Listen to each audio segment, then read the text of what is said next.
नमस्ते बच्चों। तो नेक्स्ट टॉपिक है हमारा मसल्स के बारे में कुछ इंफॉर्मेशन दी है और ये चीजें आपको पता होनी चाहिए कि सबसे बड़ी मसल्स कौन सी है, सबसे छोटी मसल कहाँ पे होती है। जो सबसे बड़ी मसल होती है वो थाई पे होती है, जो जांग होती है हमारी, जिसको मांडी बोला जाता है मराठी में।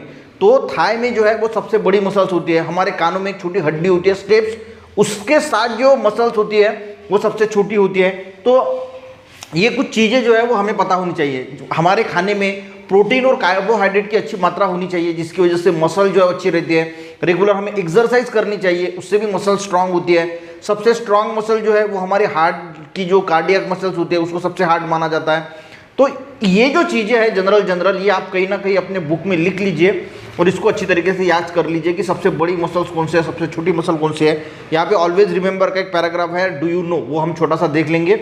आज ये मस्कुलर सिस्टम खत्म हो जाएगा, कल से हम डाइजेस्टिव सिस्टम स्टार्ट करेंगे। देखिए, muscles of our body must be strong and efficient. तो मसल जो है वो हमारी स्ट्रॉन्ग और अच्छी होनी चाहिए।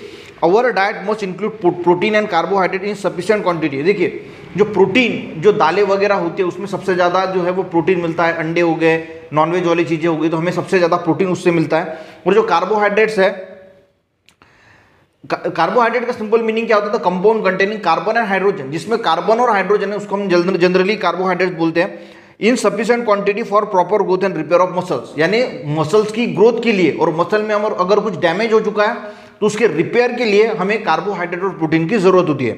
We must get regular exercise, हमें रेगुलर एक्सरसाइज करनी है। It make the muscle strong, और उसकी वजह से क्या होता है? मसल स्ट्रांग होती है। जो बॉडी बिल्डर्स वगैरह होते हैं, जो जिम में जाते हैं, रेगुलर एक्सरसाइज करते हैं, उनकी मसल देखना बहुत स्ट्रांग हमें देखने को मिलती है।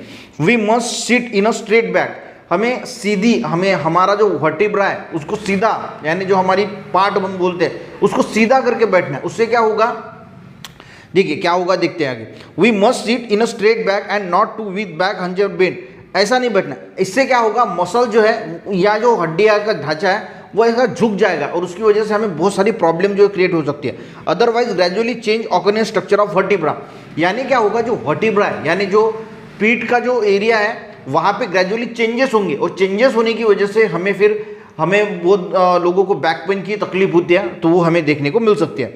Muscles in the shoulder and back get begins to hurt, जो शोल्डर की जो मसल्स होती है और बैक की जो मसल्स होती है उसको इसकी वजह से हर्ट होती है, यानी कहीं ना कहीं उनको इंजुरी, या फिर हम बोल सकते हैं कि उनमें कुछ ना कुछ जो है वो ग्रेजुअली चेंजेस होते हैं, जिसकी वजह से हमें आगे जाके उन मसल्स पे पेन देखने को मिल सकता है।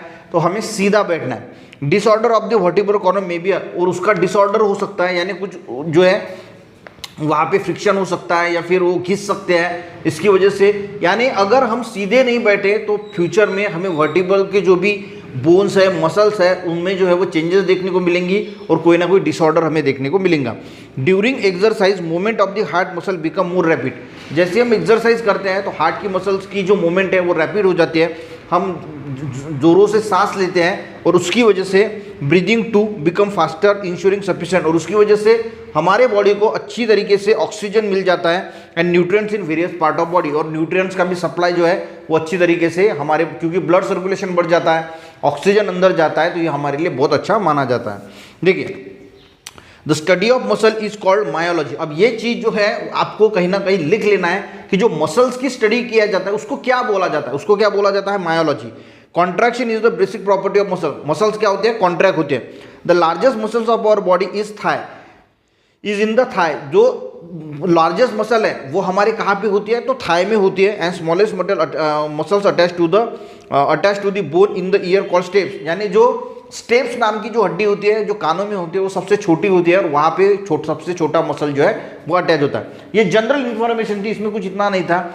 इसमें इतनी थी कि मायोलॉजी यानी मसल्स की स्टडी, थाई में सबसे बड़ी मसल्स होती है और कानों में जो स्टेप संधि होती है वहाँ पे सबसे छोटी मसल्स हमें देखने को मिलती है। उसके बाद प्रोटीन कार्बोहाइड्रेट की हमें बहुत ज़रूरी होती है मसल्स के स्ट्रांगनेस के लिए, उससे मसल्स अच्छी रहती है। सीधा जब भी बैठो तो सीधा बैठो, नहीं तो क्या होगा? जो वहाँ की मसल्स है वो डैमेज होने की संभावना होती है, उसमें कुछ चेंजेस आते हैं जिसकी वजह से हमें कुछ दिक्कतों का सामना जो है वो करना पड़ सकता है। तो ये कुछ इंफॉर्मेशन है। और एक्सरसाइज के वक्त क्या होता है? हमें ऑक्सीजन अच्छी तरीके से मिलता है, उसकी वजह से पूरे बॉडी को ऑक्सीजन मिलता है, न्यूट्रिएंट का सप्लाई अच्छा होता है, तो हमारी सेहत अच्छी रहने के लिए बहुत हेल्प होती है। तो ये जनरल इंफॉर्मेशन थी।